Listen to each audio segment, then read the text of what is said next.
ನಮ್ಮ ಕೆಂಪು ಕಲ್ಲಿಗೆ ಪಟ್ಟಂತೆ ಬಹುತೇಕ ಎಲ್ಲ ಸಮಸ್ಯೆಗಳು ಬಗೆಹರಿದಿದೆ.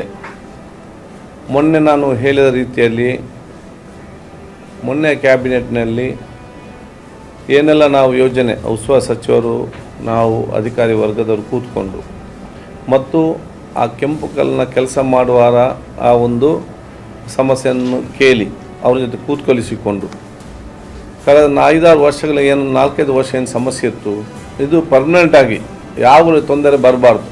ಯಾಕೆ ಹಿಂದೆ ಪರ್ಮಿಟೇ ಇಲ್ಲ,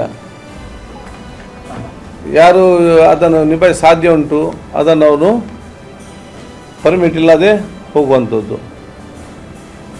ಅಧಿಕಾರಿಗಳು ಸಂಬಂಧಪಟ್ಟ ಬೇರೆ ಇಲಾಖೆಯವರು ಇವರ ವೈಫಲ್ಯತೆ ಒಂದು ವೀಕ್ನೆಸ್ ನೋಡಿಕೊಂಡು ಇವರನ್ನು ಮಿಸ್ಯೂಸ್ ಮಾಡುವಂಥದ್ದು ಮತ್ತು ಯಾರು ವ್ಯಾಪಾರ ಮಾಡ್ತಿದ್ದಾನೆ ಅವನ ಯಾವಾಗಲೂ ಹೆದರಿಕೆಯಿಂದ ಮತ್ತು ಇದ್ದಂಥ ಲಾಭಾಂಶದಲ್ಲಿ ಯಾರಿಗಾರಿಗೆ ಕೊಟ್ಟು ಅವನ್ನ ಆ ವ್ಯಾಪಾರ ಮಾಡುವಂಥ ಪರಿಸ್ಥಿತಿ ಇತ್ತು.